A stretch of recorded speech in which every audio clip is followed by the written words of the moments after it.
अस्सलाम वालेकुम। हाँ बैठ। क्या हाल है भाई, कैसे आना हुआ? शुक्र है, ठीक ठाक। देखो भाई, जब से अब्बू जान इस दुनिया से रुखसत हो गए हैं, मेरा और आपका इस ज़मीनों पर गुजारा मुश्किल हो गया है। अब वक्त आ गया है कि इस ज़मीनों को बराबर दो हिस्सों में तकसीम की जाए। इसको देखो, अब ये भी जागीरदार बनना चाहता है। ठीक है, चलो एक दो दिन तक मैं आपको बताता हूँ उसके बारे में, ठीक है? अस्सलामुअलैकुम सफदर साहब। वालेकुम क्या हाल है? अस्सलाम। ठीक हो? भाईजान कैसे आना हो, बड़ा अरसे बाद आए, हमारी याद बस इस तरह आ गई। क्या करें, वो जमीनों का कुछ मसला है। छोटे भाई असलम के किसी ने कान भर दिए, कहते हैं कि जमीन अलग कर देना। तो मैंने भी उसको बोला ठीक है, मैं इस बारे में बात करता हूँ, लेकिन जमीनें हम अलग करेंगे, लेकिन अपने हिसाब से। डेलवानों से पीछे जमीनें हैं वो आप मेरे हिस्से में डाल दे तो फिर मुझे क्या मिलेगा भाई जो आपके हिस्से में डाल दूँ? वो तो आपको मैं साथ लेके आऊँ, आपको सब कुछ मिलेगा।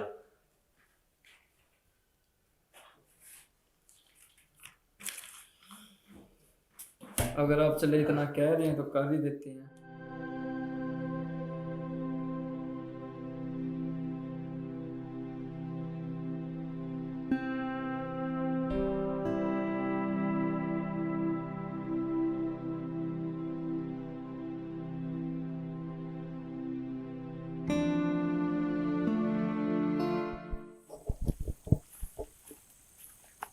अस्सलाम वालेकुम। वालेकुम सलाम। चलो वो पटवारी से मैंने बात कर ली और आज इस मामले को ख़त्म कर देते हैं। चलो ठीक है।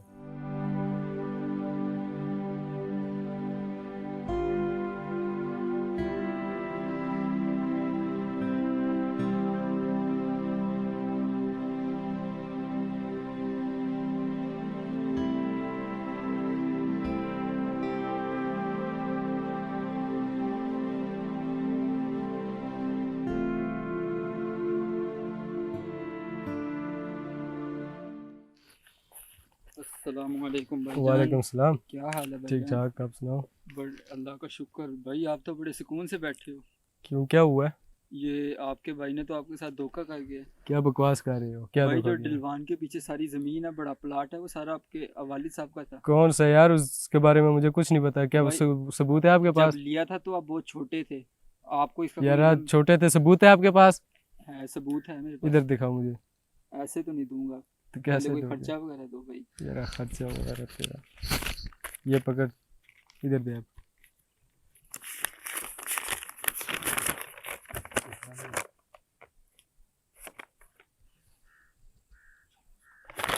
चलो उसके पास। आप मेरे भाई हो या भाई के नाम पे दबाओ? क्या बकवास की जा रहा है? तुमने इतना बड़ा धोखा किया मुझसे। कौन सा धोखा? किस चीज ये का धोखा? दिलवार के पीछे वाली जमीन सारी हमारी है, आपने मुझसे छुपा के रखा।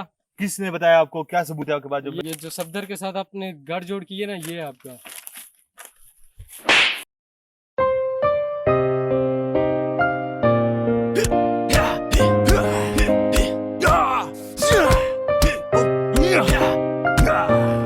क्या कर रहे हो भाई, आप लोग क्या कर रहे हो?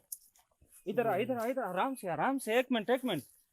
ये जो आपके अब्बू की ज़मीनें हैं इधर, ये तो हम बचपन से ही देखते आ रहे हैं कि ये जागीरी, ये ज़मीनें आप लोगों के हैं। लेकिन ये तो मुझे भी पता है, बाकी गांव वालों को भी पता है। लेकिन इन्होंने मुझसे छुपा के रखा।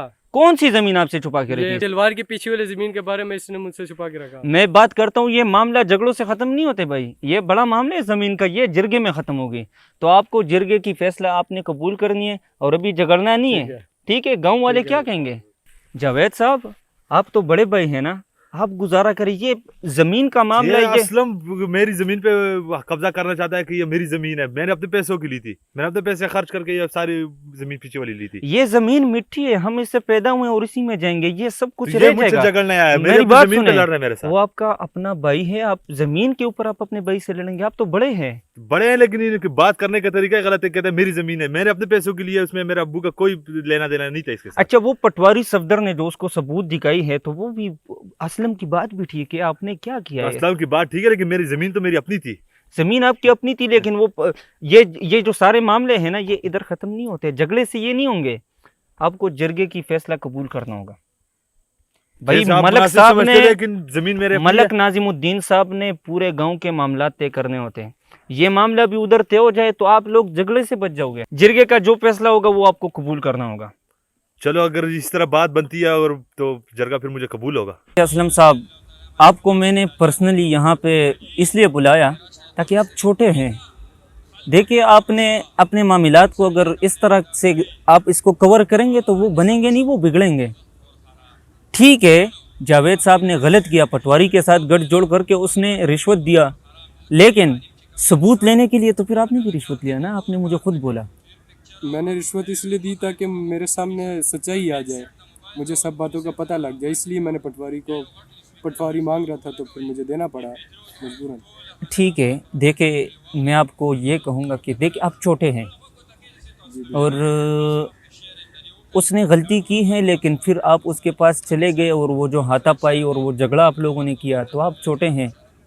रिवायात को बरकरार रखते हुए आपको उनसे माफ़ी मांगनी चाहिए। जब आप माफ़ी मांगेंगे तो आपके भाईचारे की मोहब्बत जो है वो बढ़ेगी और इससे वो मेरे ख्याल में अल्लाह भी उसके दिल में डाल देगा, तो वो ज़मीन आपको दे देगा। ये मुझे मंजूर नहीं है यार, क्योंकि भाई से मुझे कुछ भी होने की तवक्को थी, लेकिन ये जो इसने मेरे साथ धोखा किया ना, ये मुझे मंजूर नहीं है। वो ज़मीन मुझसे मांगता, मैं इसको ऐसे ही दे देता, लेकिन इस धोखे की ज़रूरत नहीं थी।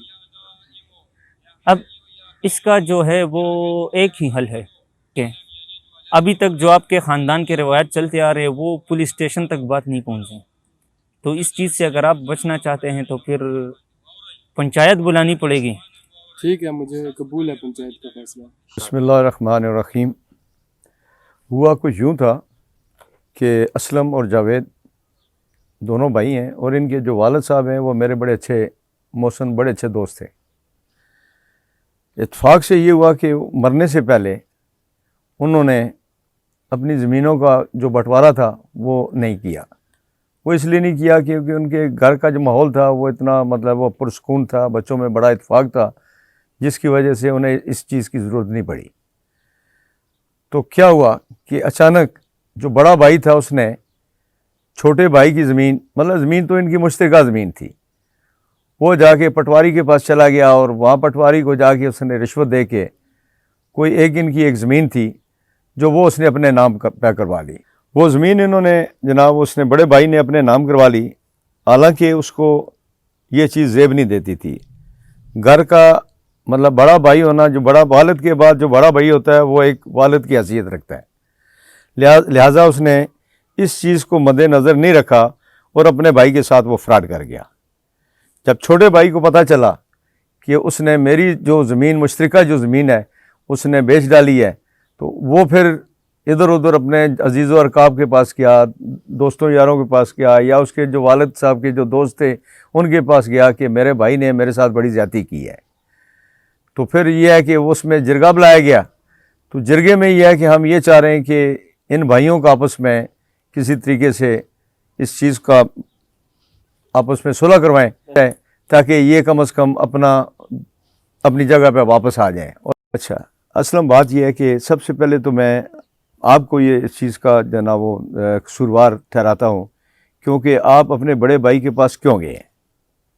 हालांकि ये स्टार्ट तो आपने लिया है, इस चीज़ की ज़रूरत भी नहीं थी, और फिर जब आपने बड़े भाई के पास गए हैं तो उनको रास्ता तो आपने दिखाया है, पटवारी वाला, अदरवाइज़ तो उन्होंने इस ज़मीन को बेचना नहीं था।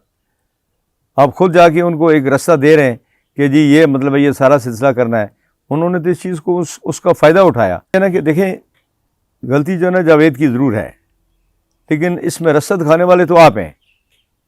आप जावेद के पास गए तो मतलब ये सारा सिलसिला हुआ है ना पटवारी वाला, अदरवाइज़ तो वो पटवारी के पास नहीं जाते। जावेद साहब, पहली बात तो ये है कि आपने भी बड़े भाई बड़ापन होने का मुजाहरा जो है ना वो आपने नहीं किया है। ये देखें, आपने छोटे भाई को भी एक साइड पर करते हुए आप पटवारी के पास गए हैं, उसको रिश्वत दी है, रिश्वत दे के आपने ये सारा सिलसिला अपने नाम पे करवा लिया।